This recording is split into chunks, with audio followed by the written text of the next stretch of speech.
the previous class, we are discussing about an example problem in which we are wanting to find out the displacement response of the structure using modal analysis technique. The problem was that of a cable stayed bridge in which this cable stayed bridge we had solved before for finding out the value of the R matrix, and in that the degrees of freedom those are considered as the degree of freedom which are dynamic or dynamic degrees of freedom that we identified are these two displacements at the top of the tower and a vertical displacement at the middle of the deck. There were 4 support degrees of freedom and 3 rotations.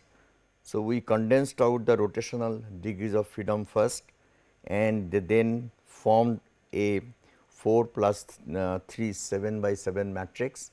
Out of that again we took out the 3 non-support degrees of freedom, that is partitioned that stiffness matrix so that the 3 non-support degrees of freedom are identified, and from there we obtained the R matrix, that is the influence coefficient matrix we described before. Now, using that influence coefficient matrix, now we are wanting to solve this problem using the modal analysis technique, and one can see here that the matrix K for the 3 degrees of freedom are the this matrix, that is 3 by 3 matrix, and the mass matrix again is a 3 by 3 diagonal mass matrix. The R matrix that we had already obtained for this cable stayed bridge that is shown over here, 3 by 4 R matrix. The 3 frequencies that we obtained for this structure was omega 1, omega 2 and omega 3. Corresponding to each frequency, we had a mode shape, that is phi 1 t, phi 2 t and phi 3 t shown over here. You can see that the first mode shape is such that the 2 pylons are having displacement in the opposite direction, that is one in the negative with a negative sign, other with a positive sign, but by the same amount, and the deck is going up rather than going down. The second mode is a mode in which both the pylons move in the same direction and there was no displacement at the center of the deck. Third mode is such that in which the 2 pylons again move in the opposite direction, and the deck instead of going up goes down. So, these are the 3 mode shapes for the structure. So, using that mode shape, one can obtain the 3 modal equations. The first modal equation is written in this form, and here we have phi 1 t, and this is phi 1 t m phi 1, that is we take the first mode shape, and here this R basically would be the first column, that is the first column of this R matrix. So, with this we obtain the phi I t m r, and we get this as the quantity that we obtain once we multiply m into r. When we multiply that, then we get this quantity, and with this quantity we found the PG1 matrix.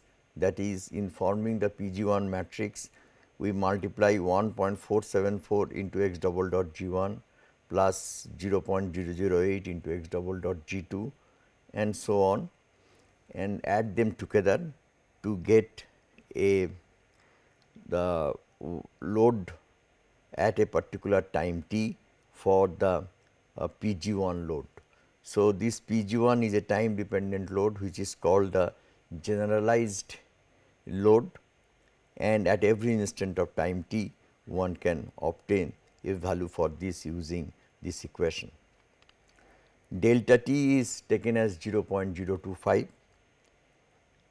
So far as the accelerations at the 4 supports are concerned, we construct these time history of acceleration at the different supports from the 30 seconds of actual earthquake record.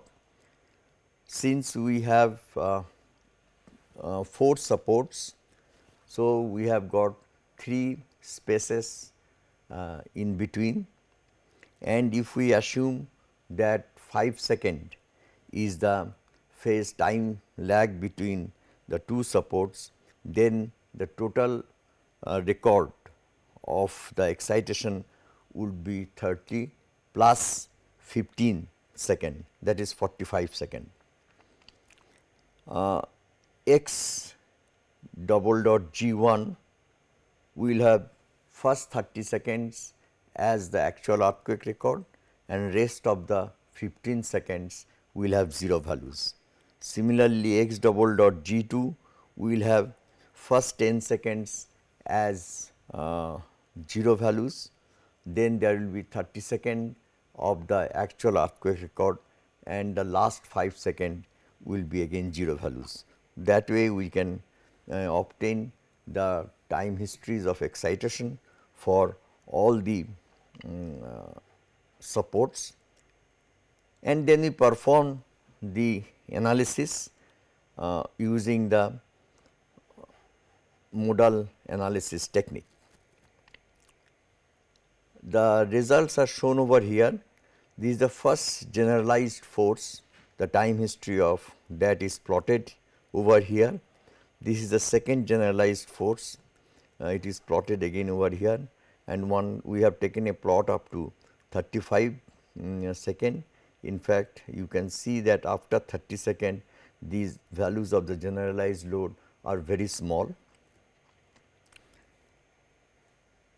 We have the first generalized displacement time history like this, and we can see that after again 30 second the displacement decreases and continues up to 45 second, that is the total length of time of excitation at each support.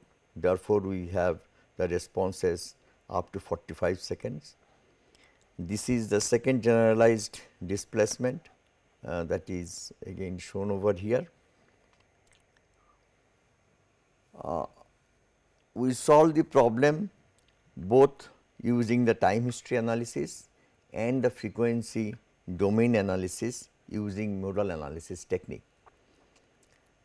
So, the results were compared for the generalized displacement Z1, Z2, Z3. So, we took all the 3 modes. As a result of that, the modal analysis and the direct analysis would not show up any difference.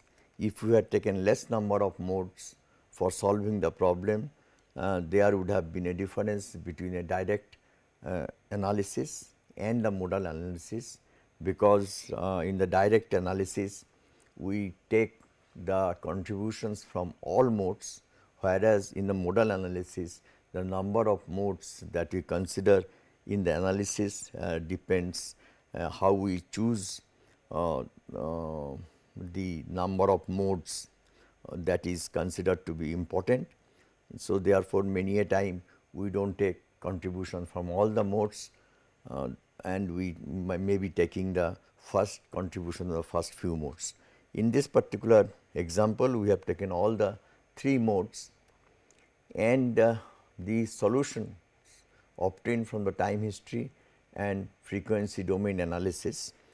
They were compared over here and we can see that both in terms of RMS value and the peak value, the results are matching quite well.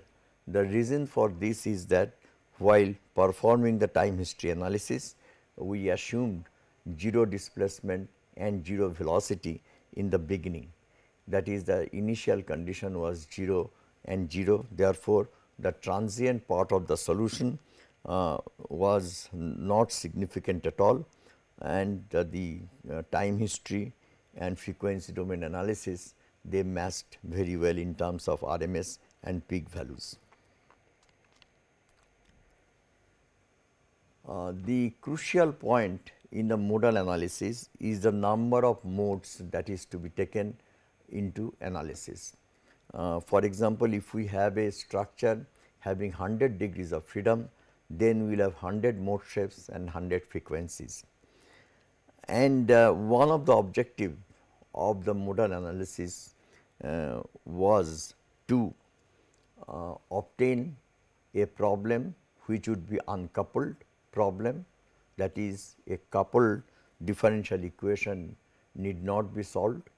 So, we shall solve a single degree of freedom equation and we wish to also solve as less number of equation of motion as possible. Yet at the same time we should get a good result, that is result which is almost correct. So, with this end in view, the number of modes that is considered for the analysis, that depends upon the nature of excitation, dynamic characteristics of the structure and the response quantity of interest. Looking at these 3 quantities, we decide how many number of modes we should consider in the analysis. Lesser the number of modes will require less computational time. One index which is used to determine the number of modes required for getting fairly accurate result is called the mass participation factor, and the mass participation factor is worked out using this expression. Here lambda I, this is equal to the mode participation factor, MR is the mass attached to the rth degree of freedom, and phi IR is the mode shape coefficient in the ith mode for the rth degree of freedom. So, if we sum this over the all degrees of freedom, then we get the mass participation factor for the ith mode, and these summation at the top that we obtain, that is of course multiplied by the total mass of the system. So, this shows the ratio between the total mass of the system and the mass that is considered in the analysis through the number of modes that we are considering in the analysis. So, that is why it is called a mass participation factor, that is in the ith mass ith mode, what is the percentage of the mass that is considered in the analysis. The number of modes m to be considered in the analysis is determined by this equation. That means, for each mode we find out the mass participation factor, sum them together over the number of modes, and when we get it to be more or less equal to 1, then we decide about what should be the number of modes that we should take into consideration. Generally, it is found that if we take say first 5 or first 10 modes in a structure, we are able to take into consideration about 95% of the mass of the system. So, in that case we satisfy ourselves by considering 5 to 10 modes of a very large structure, and therefore, for a large structure we benefit by reducing the calculations because we have to then solve 5 or 10 single degree of freedom equation to get the final answer. Now, this is so far as the displacement response is concerned. If the bending moment, shear force or any other quantity is required, then not necessarily that this particular concept would work, because for example, for bending moment the participation of the higher mode is very important, because the higher the number of mode, the more curvature we get into the mode shapes, and since the curvature influences the bending moment, therefore, we should not miss out higher modes.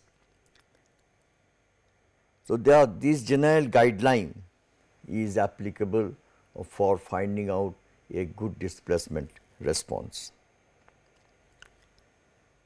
Now, let us come to another method called mode acceleration approach.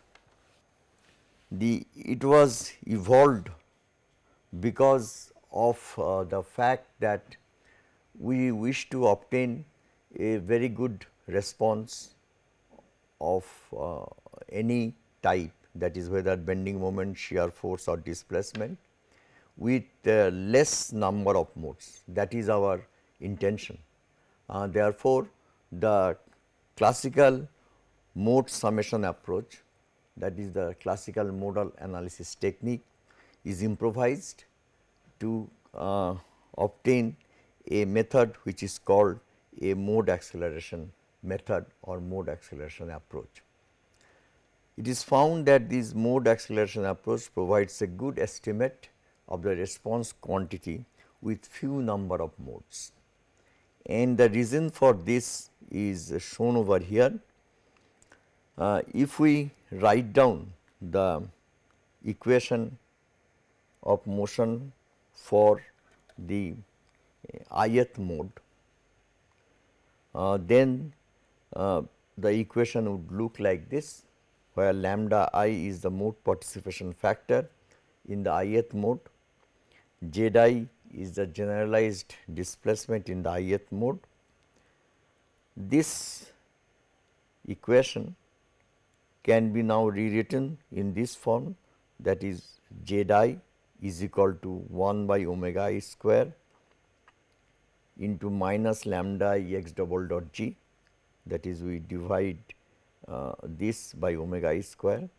Then this entire thing is taken onto this side, therefore, it becomes negative, and we have 1 by omega I square within bracket this entire quantity. Now, we can have now the summation, that means the z I, the summation of z I for all the modes over here. This summation now can be written like this, that is summation of this z I multiplied by phi I, that gives the true response of the quantities provided we take the contribution for all the modes. Now, here what we do is that we do not take the contribution from all modes, but we take contribution for say for the first m modes. So, this summation is done for m modes only.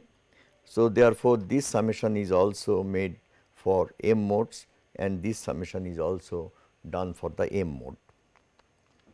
Now, let us look at the equation, a quasi-static equation in which we write down k multiplied by x t, that is we are performing a quasi-static analysis, that is equal to minus a my x double dot g, that is the for a single point excitation system, that is the force, earthquake force that is acting at every instant of time t.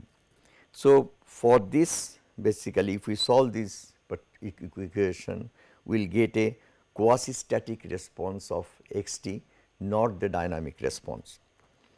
Now, this equation can be now converted into the modal equation, modal quasi-static equation by multiplying pre-multiplying k by phi I t and substituting for x t as phi into z, phi I and z I, that is the contribution coming from the first mode. Then on this side also we multiplied by phi I t and divide this by phi I t m phi I by this, that for the ith mode we find out the generalized mass, and on the right hand side also we divide it by phi I t m phi I. Now, we know that from the modal equation or the modal analysis that phi I t k phi is equal to k bar I, this will be a single quantity, and phi I t m phi I is the generalized mass at the ith mode, and if we divide k bar I by m bar I, then we get the natural frequency square for that particular mode. So, this entire quantity over here will turn out to be omega I square z I, and this quantity is known as the mode participation factor for the ith mode, and this actually all of you know from your dynamic analysis. So, we can substitute this and write minus lambda I into x double dot g. So, from this we can get the value of z I is equal to minus lambda I x double dot g divided by omega I square. So, this is the, if I perform a quasi-static analysis for this system, then the first mode shape will have a contribution to this quasi-static response, which can be described by this, that is minus lambda I x double dot g omega I square.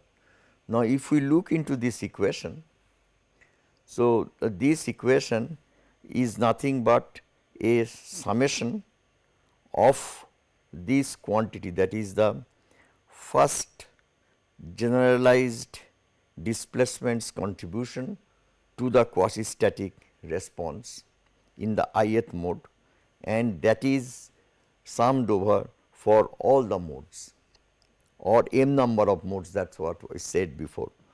Now, if we wish to get a correct value for this quasi-static response, then instead of summing it up for the m number of modes, we should sum it up for all the modes. Now, if we sum it up for all the modes, then the response that we get, that will be equal to x t, and this x t can be obtained from a quasi-static analysis of the structure. So, what we say is that if we wish to find out the response of the system by adding up the contribution from different modes, then we can split this response into two parts. One is a quasi-static part, which can be obtained by solving this quasi-static equation. Another is a dynamic part. Now, in this quasi-static part, it is possible to consider the contribution of all the modes, that is all n number of modes, because if we instead of solving this, if we solve this quasi-static equation, then we can straight away get the value of x t, and this x t is the quasi-static response of the system, and one can replace this entire summation. Of course, it should be multiplied by phi I also, the mode shape coefficient. So, we can replace this entire thing by the quasi-static response. So, that is what is shown over here, that is the in the mode acceleration approach, we write down the response to be is equal to the phi I, that is the mode shape coefficient in the ith mode, lambda I x double dot g divided by omega I square. So, this constitute the what is known as the contribution to the quasi-static response, and this is the contribution to the dynamic response. So, if I sum it up from 1 to m is equal to n, that is all modes, then it comes to be equal to r bar t, that is the quasi-static response of the system by solving the equation k x t is equal to minus m I x double dot g. So, that can be easily obtained from a static analysis. And then we consider the number of modes which are less than the total number of modes, and we can choose maybe first 5 or 10 modes of a structure over here. Since in this calculation we have considered one part of the response, in calculating one part of the response we have taken into consideration contribution of all modes. Therefore, this response is better than the usual mode analysis technique, because in the usual mode analysis technique we consider only the first few modes for obtaining the solution, but here we have divided the response into two components. In the first component we consider the contribution from all the modes, and that we are calling as r bar t, and then here we are considering only first few modes for obtaining this dynamic response. And in most of the cases we see that this part, this quasi-static parts predominates the response quantity of interest. So, therefore, we obtain the response by this mode acceleration technique, and we can get a better result by considering only first few modes of the structure. So, the solution is obtained like this. First we find out the quasi-static response of the system, that is we solve the problem statically for a load of minus this will not be r, this will be I, because we are talking of a single point excitation system. So, minus m I x double dot g, and then find this quantity from the modal equation, and we can see that this quantity is nothing but is equal to minus lambda I x double dot g divided by omega square minus z I, and z I we have already obtained minus lambda I x double dot g omega I square, that is already known to us. So, therefore, this quantity gives this z double dot I plus twice zeta omega I z dot I divided by omega I square, this quantity is automatically known. So, therefore, this quantity, that means the acceleration and the velocity, that the generalized acceleration and generalized velocity need not be computed separately. We can get the information about these two summations divided by omega I square by knowing z I only, because lambda is known, x double dot g known, and therefore, we can see that by knowing only z I, we can obtain the summation of these two quantities. So, that makes basically the entire calculation shorter and simpler. Here the main important thing is that we perform a quasi-static analysis along with the dynamic analysis. Now, let us look at the entire thing that we have said before in finding out the displacements. In finding out the displacement responses, what we do is that either we can use mode acceleration approach or the classical modal analysis. In classical modal analysis, the number of modes that is to be considered is obtained from the mass participation factor, but that guideline is valid for the displacement response. If one has to calculate the internal forces or the bending moment, shear force, etc., then one has to take into consideration higher number of modes.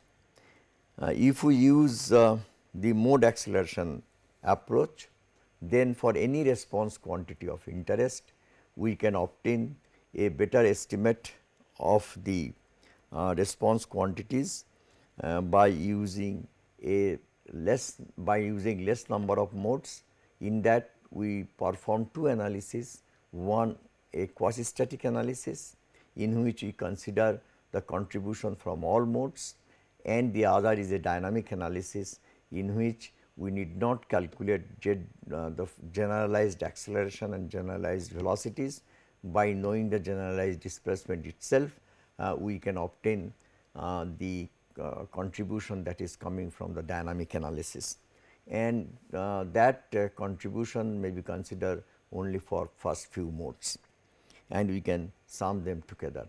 So, that mode acceleration technique is found to provide a better results for finding out any kind of response, be it the bending moment, shear force, drift, or whatever be the response quantity that you want.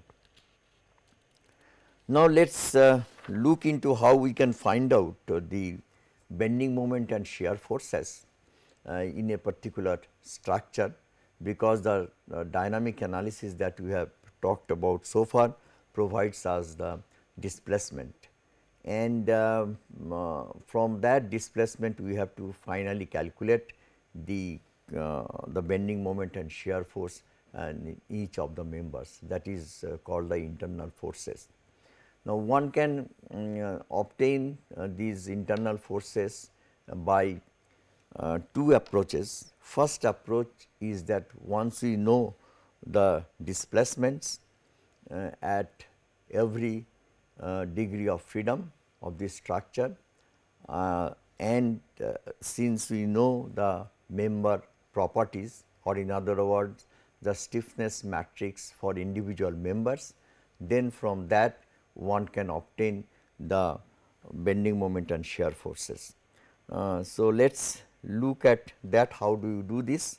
So, if we consider a particular node over here and a node over here, at these two nodes the dynamic analysis provides us say this displacement and these displacements. So, because the dynamic analysis generally condensed out all the rotational degrees of freedom, and the translational degrees of freedom are considered as the dynamic degrees of freedom. So, the response analysis provides us xt, that is the displacement. Now, for finding out the bending moment and shear force in this member, we need also the rotations that is taking place at the two nodes. And in order to obtain that, we use the condensation relationship that we had obtained before for finding the condensed stiffness matrix corresponding to dynamic degrees of freedom. And if you recall, the rotational degree of freedom is written as minus k theta theta inverse into k theta delta into delta, where delta is the dynamic degrees of freedom or the translational degrees of freedom, and theta basically are the rotational degrees of freedom that we wish to condense out.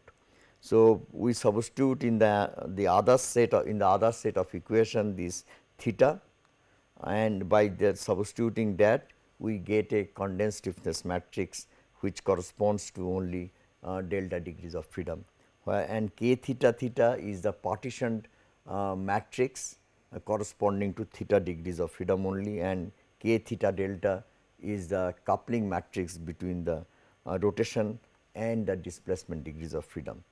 So, with the help of this equation, we can find out the value of theta at each node, because we know delta that has been obtained from the dynamic analysis. So, we now know the rotations also at each degree of freedom. Once we know the rotation, then if I take any member, then at the two ends of the members we have the displacements and rotations, but all of them are in the global coordinate. Now, from the global coordinate we convert this to local coordinate system. For that we use the transformation matrix. Using the transformation matrix, one can obtain these displacements and rotations in the local coordinates, and once we get this displacement and rotations in the local coordinate, which is called as delta vector, then the member end forces, internal forces, can be written as Km into delta, where Km is the member stiffness matrix in the local coordinate and delta are the degrees of or the displacements at the two ends of the member in the local coordinate. So, this is the first approach by which one can obtain the internal forces in the structure after we have performed the dynamic analysis. The second approach is that we use the mode shape coefficient for the response quantity of interest. Now, what we mean by the mode shape coefficient for a response quantity of interest would be clear from this. The eigenvalue solution that we have performed that provides us the mode shape coefficient for displacement. So, therefore, phi that we use in our modal analysis, that phi correspond to the mode shape coefficient for displacement. Now, this if we are wanting to find out the mode shape coefficient for bending moment or shear force or for any other response quantity of interest, then we can obtain it in this particular fashion. If I take the ith mode, the ith mode can be represented by this equation k into phi I is equal to m phi I omega I square. That follows from the eigenvalue problem that we are solving. Here this particular equation can be written k x is equal to m omega square x. Now, for the ith mode, the x becomes phi I. So, for any mode this is valid. So, now if you look into this equation, then this is simply a static equation in that the k into phi I, that is the left hand side of the static equilibrium equation, and if I consider the entire thing as Pi, a load, then this is the right hand side load. So, we have a static equation, matrix equation, which we can write as k phi is equal to Pi, and Pi is known because mode shape is known, mode shape or displacement is known, omega I is known, and we multiply it by M matrix. So, we get the value of Pi. So, Pi is known. Now, we can view the entire thing like this.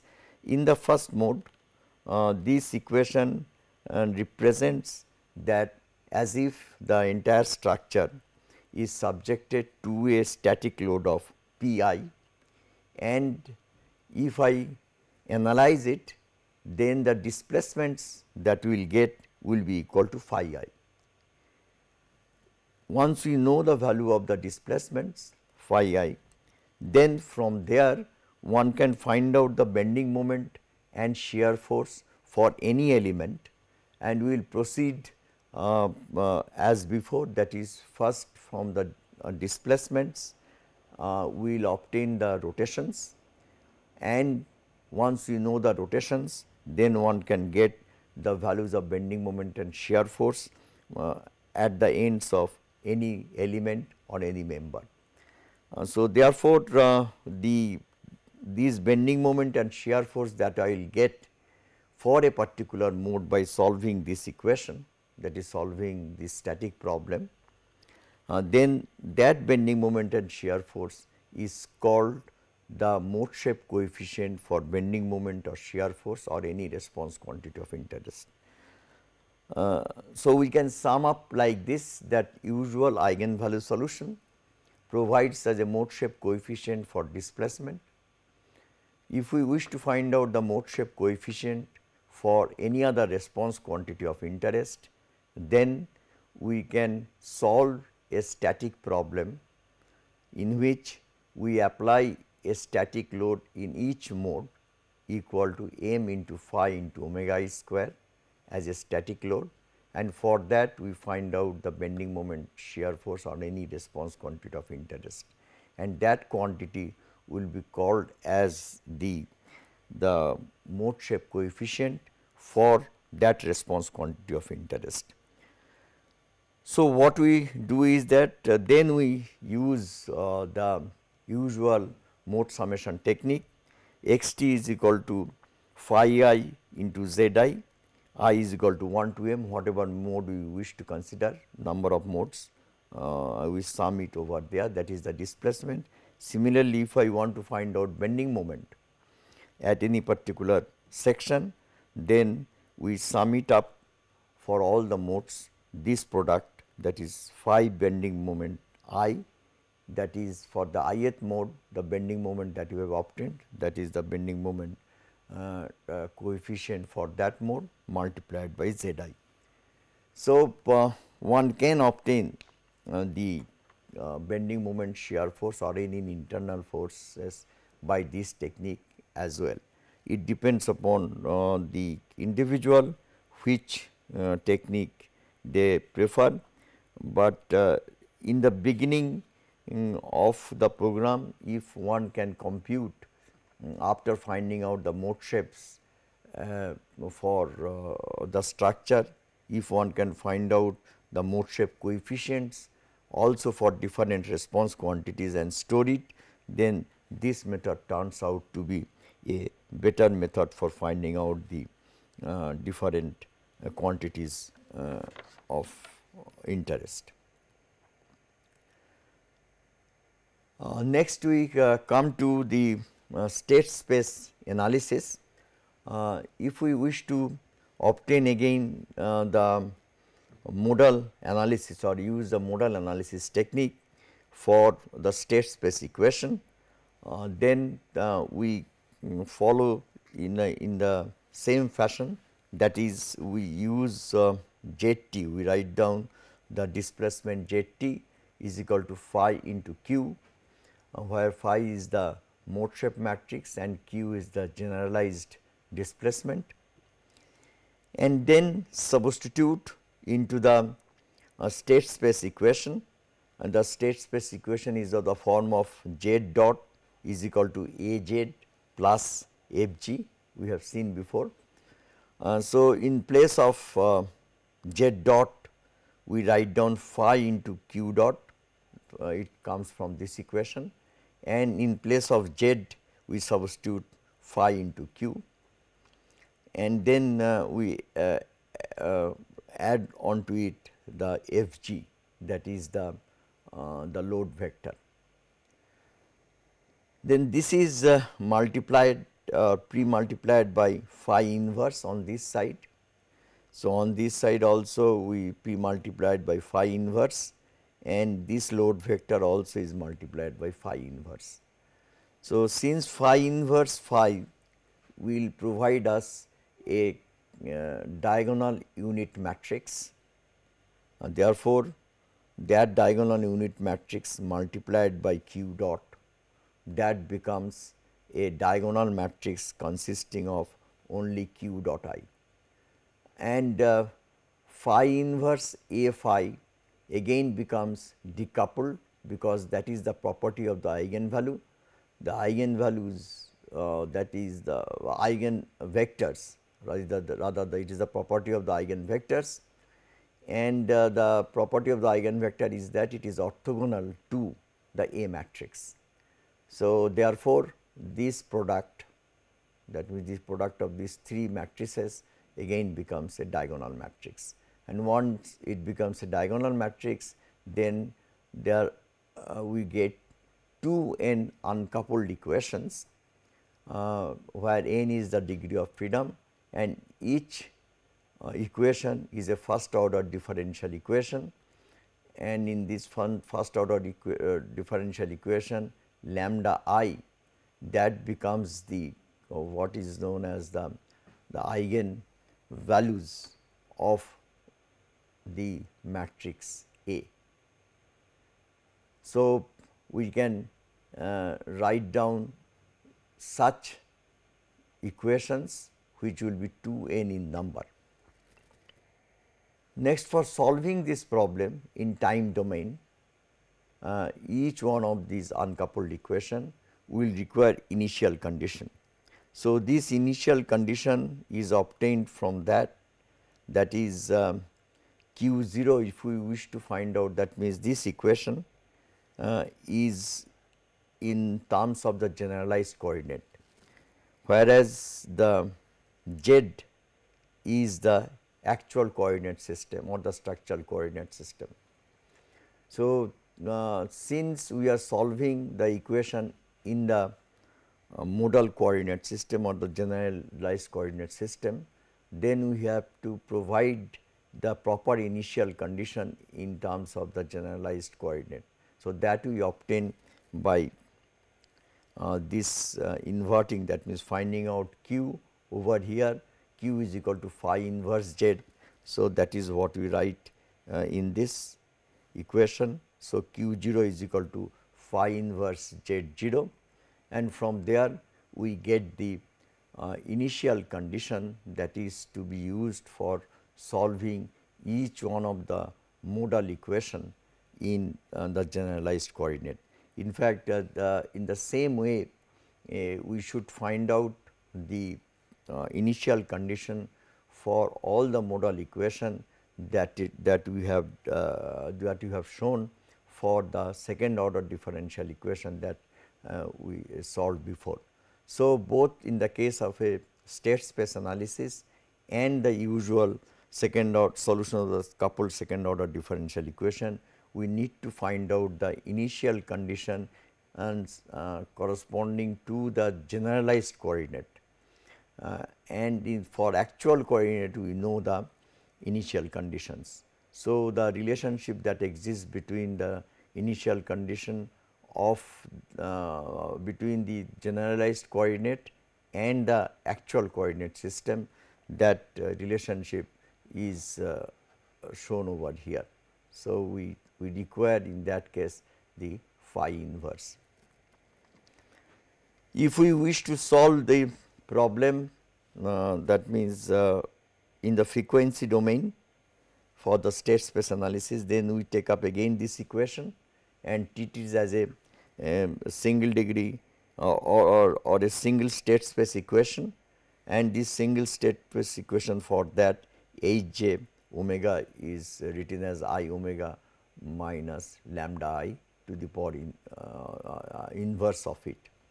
So, that also has been discussed before while solving a state space equation for a single degree of freedom system.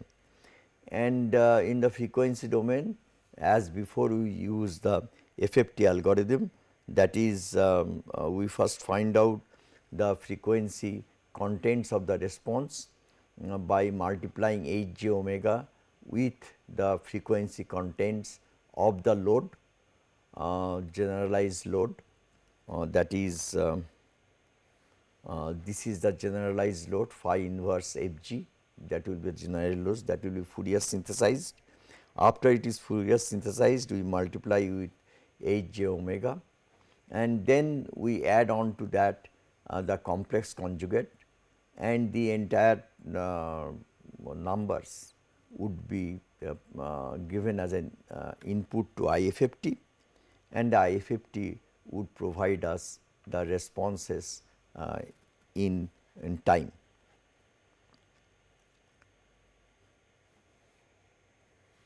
So, an example is solved in which we had a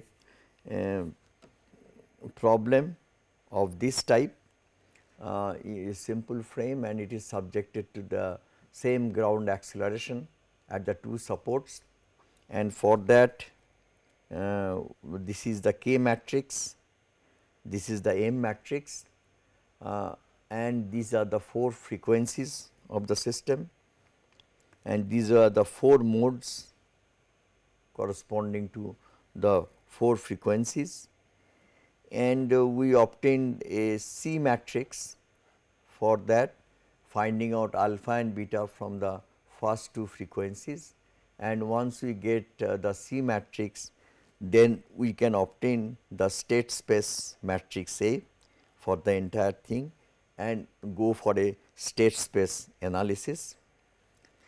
The states space, that is A, the eigen values of the A, that turns out to be a complex number, and these are the 4 eigen values of the problem, and using these 4 what to call the eigen values, we decoupled the state space equation into a single degree of freedom state space equation. So, in this case we had since there are 4 degrees of freedom, so we will have 4 single degree of freedom state space equation, and we can also solve this problem using mode acceleration approach, mode summation approach in time domain as well as in frequency domain. So, all the results are shown over here. The base shear is the quantity of interest over here rather than the displacement.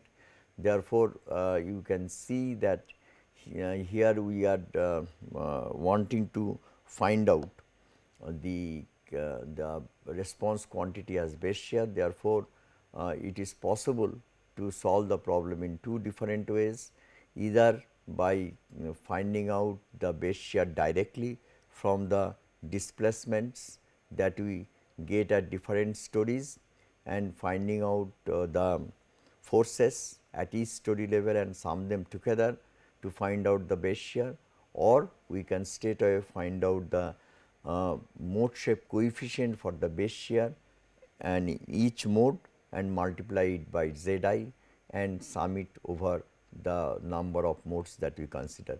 Since here we are considering only the it is only a problem of the 4 degree of freedom. So, we have considered all the 4 degrees of freedom or all the 4 modes in finding out the responses.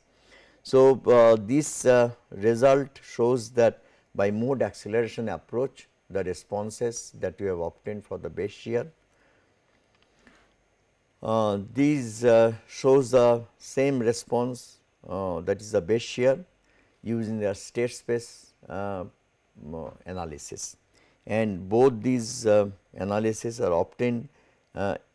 This one we have used the mode acceleration method, that is we have used the solution in the time domain.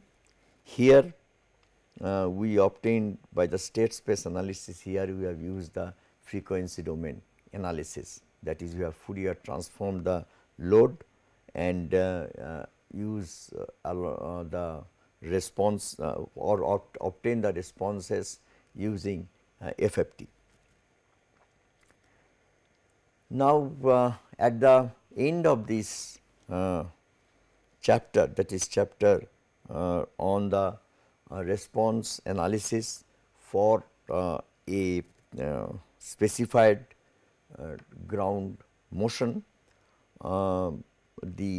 at the end of this chapter in the book, I have outlined the computational steps that are required for developing a program in the MATLAB by using all the methods that we have discussed before, and the steps that are given can be what we call divided into 3 segments. The first segment consists of computation of basic elements required for all types of analysis.